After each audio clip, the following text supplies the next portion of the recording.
시청자 여러분 안녕하십니까? 지금 보시는 화면은 법현 스님이 장안을 출발하여 미란까지 가는 타임라인입니다. 그 구체적 시간은 워낙 자료가 부실하여 추정할 수밖에 없습니다.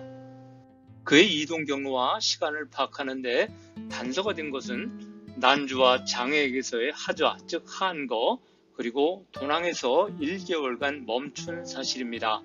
특히 도낭에서의 휴식을 염두에 두시고 시청하시면 좋겠습니다. 법현 스님은 사하로 불리는 백룡태 사막을 지날 때 이렇게 썼습니다. 사하에는 악귀와 열풍이 잦았다. 이것을 만나면 모두 죽고 살아남는 자가 없었다. 다만 죽은 자의 마른 뼈로 표식을 삼을 뿐이다. 오늘 영상에는 법현이 봉착한 최대의 난관인 백룡태의 이야기가 포함되어 있습니다. 모래 언덕에 소금기가 하얗게 붙어있고 여름철 지표면의 온도는 섭씨 70도를 넘습니다. 지금도 이 사막에 들어갔다가 죽은 사람들의 뉴스가 종종 들립니다. 그만큼 무시무시한 땅입니다. 수나라 이전에는 서역 루트가 이것밖에는 없었습니다. 외길입니다. 현재 이곳은 금단의 땅입니다. 1964년 중공이 최초의 대기중 핵실험을 했던 곳입니다. 방사능에 오염되어 출입을 금지합니다. 이 이야기는 후반부에 나옵니다. 구독과 좋아요, 알람 설정은 사랑입니다. 기련산맥을 넘다. 불국기에는 법현이 선영을 떠난 후 장액으로 가는 과정을 단 한 줄로 썼습니다. 전행지 녹단구 도 양루산 지 장액진. 녹단국 선영을 떠나 양루산을 넘어 장액진에 이르렀다.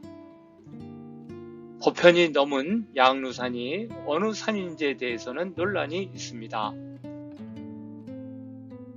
그 양루산이 토루산, 노야산, 달판산이라는 세 가지 주장이 제기되었습니다.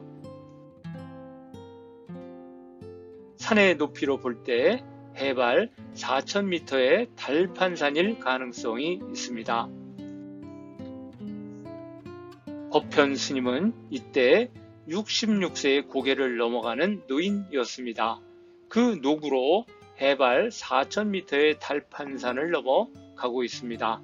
대단합니다. 응원하겠습니다. 기련산에서 장액으로 나가는 입구를 편도구라고 합니다. 흉노, 돌궐 등의 유목민족이 감숙성과 청해성을 오갈 때 이용한 통로였습니다. 편도구는 해발 3,700에서 2,800여 미터가 됩니다. 그리고 길이 30km의 아주 좁은 협곡입니다. 저의 지인인 난주의 장준민 선생에게 법현이 왜 이 루트로 지나갔는지 물어보았습니다. 장준민 선생은 편도구 노선이 매우 중요한 루트이고 수양제가 청해성 일대를 정복하고 나서 지났던 길이라고 알려줬습니다. 서기 609년 수양제는 직접 문무백관과 후궁, 군대 등 10만여 명을 데리고 순수를 했습니다. 609년 4월 수양제는 토이망을 쳐서 토곡콘의 복윤칸을 사로잡으려 했습니다. 그 후 수양제는 토곡콘의 터에 서해군, 하원군을 설치했고 청해의 광대한 목축 지역을 한나라 이후 두 번째로 판도에 편입시켰습니다. 수서 양제기에 따르면 수양제는 토곡콘과의 전쟁을 마치고 대두발곡을 통해 장액으로 이동합니다. 그러나 편도구의 좁은 골짜기에서 악천후를 만나 수많은 비빈과 궁녀, 병사들이 목숨을 잃었습니다. 6월 계묘 8일에 대두발곡을 경유했는데 산길이 좁고 험하여 행로가 길게 한 줄로 이어졌다.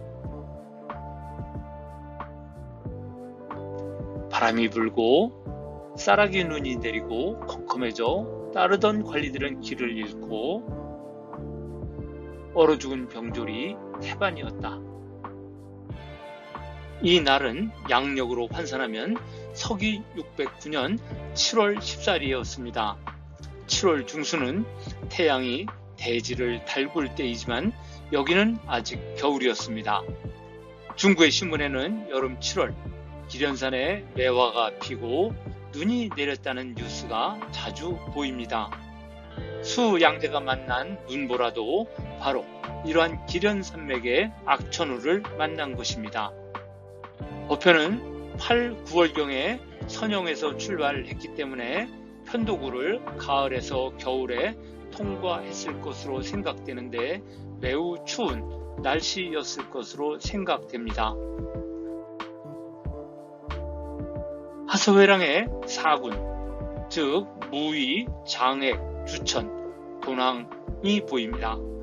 법현이 갔을 때의 노선은 남색으로 표현이 되어 있는데 수나라 이전의 통로였습니다. 그 후 현장법사가 서역으로 갈 때의 노선은 황색으로 변해 있습니다. 이때부터 법현이 갔던 노선은 폐쇄가 됩니다. 즉 수당 이후에 서역으로 가는 노선은 황색으로 표시가 되어 있습니다. 이 사진은 기련산 해발 4,576m, 장액 해발 1,475m의 횡단면을 보여주고 있습니다. 하서회랑 또는 하서주랑은 바로 기련산맥 기슭의 오아시스 도시들을 연결한 노선입니다. 오아시스 도시들은 기련산맥에 계곡수가 흘러나오는 부채꼴 모양의 선상지에 형성되었습니다. 편도구 근처에는 그 유명한 산단 목장이 있습니다. 흉노에 군마가 생산되었던 곳입니다. 또한 근처에는 연지산이 있습니다.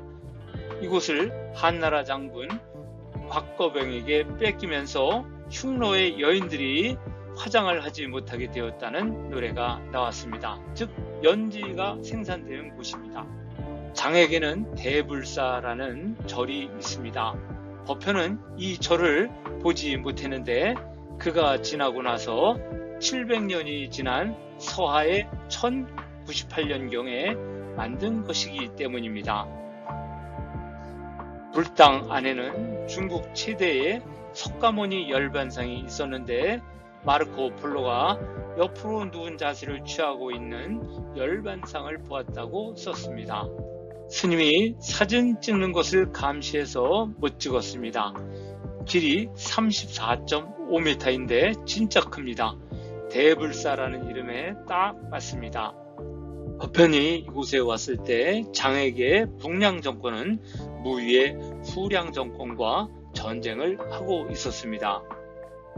그로 인해서 장액에는 대란이 일어나 도로가 불통이었습니다. 장액왕 은근은 법현에게 장액에 체류해 줄 것을 요청했고 시주가 되어 주었습니다. 법현은 장액에서 지엄, 해간, 승소, 보은, 승경 등 5명의 동지를 만나 모두 11명이 되었고 그들과 두 번째 하좌를 했습니다. 하좌를 한 시기는 서기 400년 4월에서 7월경입니다. 이제 장안에서 출발한 후 1년을 걸은 것인데 앞으로도 3년은 더 걸어야 합니다. 법현 일행은 하좌를 마치고 서기 400년 7, 8월 사이에 돈왕에 도착했습니다. 법현 일행은 이 길을 걸어서 돈왕으로 갔습니다. 생명체가 없는 죽음의 사막입니다. 삭막한 사막임에도 곳곳에 한나라 때 만들었던 군사시설들이 보입니다. 돈왕으로 가는 길에 만난 한나라 때의 만리장성은 자동차 도로에 의해 허리가 잘려 있습니다. 과주에서 돈왕으로 갈 때 반드시 지금 보시는 현천치를 경유하게 되어 있습니다. 여기에는 한나라 시기에 역참이 있었습니다. 역참은 공문서의 수발, 말의 공급, 속박 제공 등의 임무를 합니다. 현천치의 발굴 당시 모습입니다. 삭막한 사막에 역참을 설치할 수 있었던 것은 샘이 있었기 때문입니다.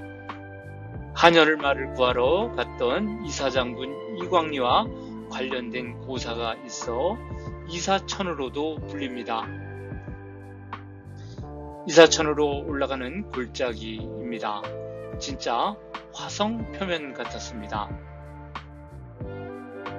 이사천은 이렇게 생겼습니다.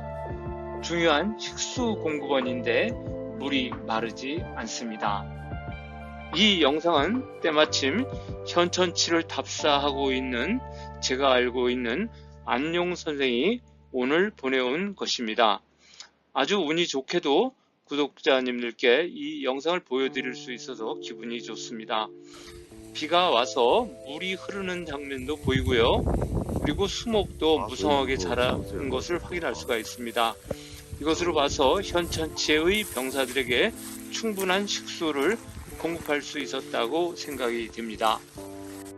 돈왕으로 가는 길에 법현 스님도 이사천에서 물을 마셨을 것으로 생각됩니다. 이사천과 관련된 이야기는 다시 말씀드릴 기회가 있습니다. 돈왕.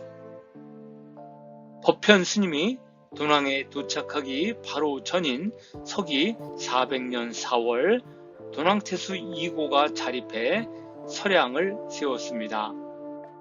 법현이 돈왕에 도착한 것은 400년 7, 8월경인데 한 달 남짓 머물렀습니다. 기존의 학자들은 돈왕에 한 달 동안 머문 이유를 주목하지 않았습니다. 돈왕태수 2고와의 친교 문제도 있었겠지만 가장 중요한 것은 뜨거워진 백룡퇴의 문제였을 것입니다.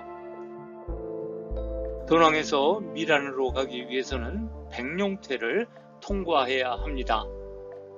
법현이 도착한 7, 8월경의 백룡퇴는 여름 한낮에 지표 온도가 섭씨 70도까지 올라가 용광로처럼 끓었습니다. 그래서 땅의 열이 식는 계절을 기다리며 백룡퇴를 대비했을 것입니다. 그 기간 중에 만리장성에도 가보았을 것입니다. 돈왕의 그 유명한 막고굴은 서기 366년에 열렸습니다. 법현 스님이 도착하기 34년 전의 일입니다. 때문에 법현 스님은 막고굴에 머물렀을 가능성도 있습니다. 사찰은 여행하는 스님들에게 숙소와 정보를 제공하기 때문에 법현 스님은 돈왕 시내에서 멀지 않은 막고굴에서 기거했을 것으로 생각됩니다. 그리고 돈왕 시내에 있는 명사산과 월화천에도 당연히 가보았을 것입니다. 법현 스님은 인도로 가야 하는 마음이 급한 분입니다. 한가롭게 쉴 분이 아니었습니다. 그때 그의 나이 66세이기 때문입니다.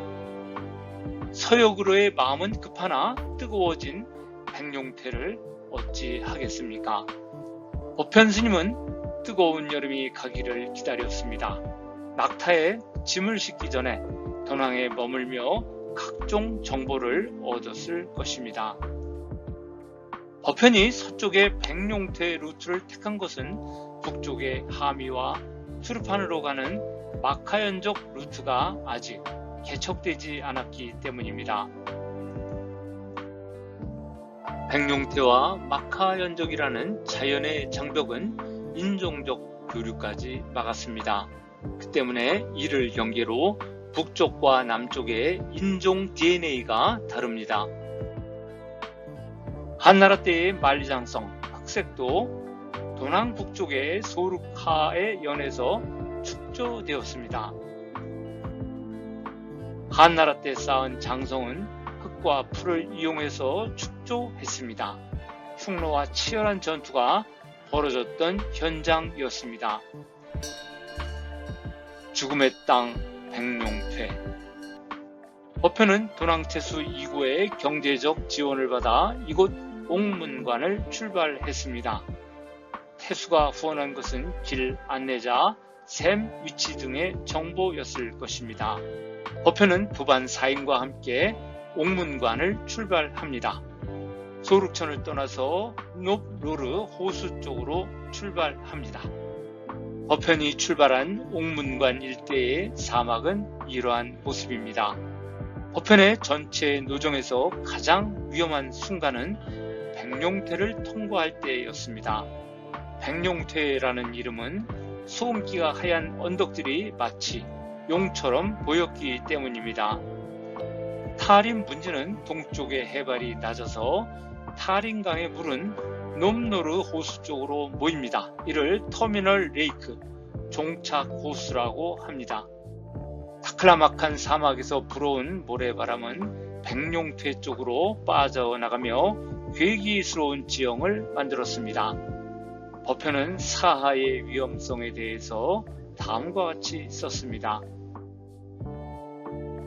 사하에는 악귀와 열풍이 잦았다. 이것을 만나면 모두 죽고 살아남는 자가 없었다. 하늘에는 날아다니는 새가 없고 땅에는 기어다니는 짐승도 없었다.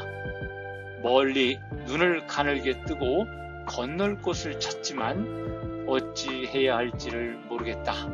다만 죽은 자의 마른 뼈로 표식을 삼을 뿐. 법현 스님이 걸었던 도낭에서 약강현, 즉 미란까지의 거리는 554km입니다.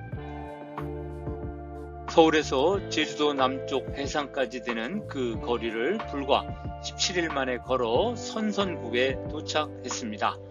66세의 법현은 진짜 대단합니다. 마르코 폴로. 서기 1271년에서 1274년 사이 마르코 폴로도 롭에서 도낭으로 갔는데 한 달 동안의 식량을 휴대하고 출발했습니다. 마르코 폴로는 샘은 모두 24곳 정도가 있는데 서너 군데는 샘물이 쓰지만 20곳은 수질이 좋으며 꼬박 하루를 가면 샘을 만난다고 썼습니다. 마르코 폴로도 정령에 유인되어 길을 잃고 목숨을 잃는다고 쓴 것은 법현 스님과 같은 이야기였습니다. 한마디로 공포 그 자체입니다. 오렐 스타인. 이 지도는 스벤 헤딘, 오렐 스타인 등 서양의 탐험가들이 측량한 지도와 구글 어스를 합친 것입니다. 1907년 2월 오렐 스타인은 미란에서 도낭까지 19개의 캠프를 운영하며 554km를 횡단했습니다. 하루 평균 29.1km를 이동했는데 대단한 속도입니다.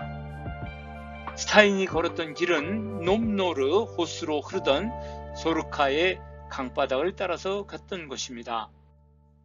말라버린 소르카의 강바닥은 이렇게 울퉁불퉁합니다. 소하묘지. 과거 누란 주변은 푸른 녹색의 숲이 있어서 최후의 정토, 천당이라 불렸습니다.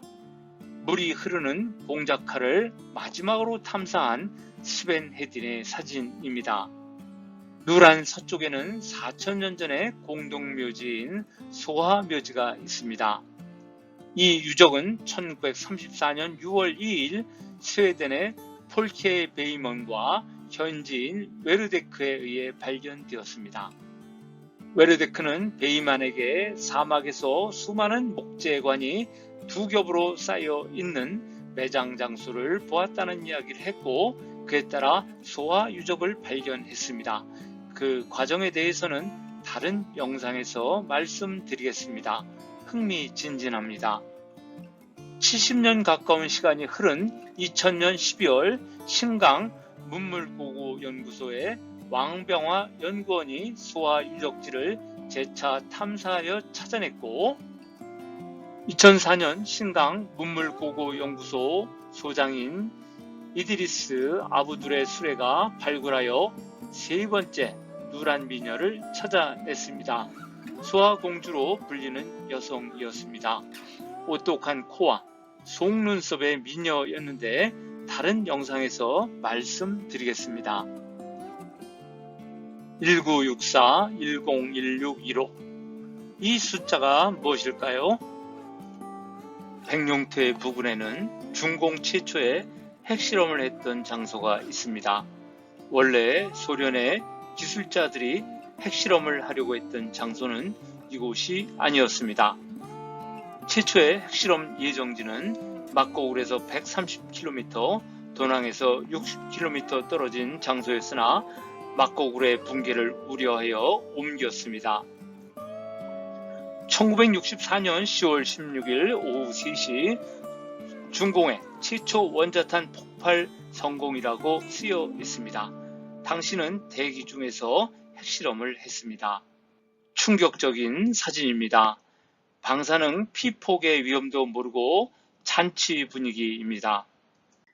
위키피디아에 의하면 1964년에서 1969년 사이에 행해진 40여 차례의 핵실험으로 19만 4천 명이 급성 방사선 피폭으로 사망했다고 하며 약 120만 명이 백혈병, 고형암 등을 유발하는 선량을 받았을 것으로 추정합니다. 어린 시절 눈은 배고플 때 먹던 아이스크림이었습니다. 초등학교 선생님들은 눈을 먹지 말라고 신신당부했습니다. 바로 이때였습니다.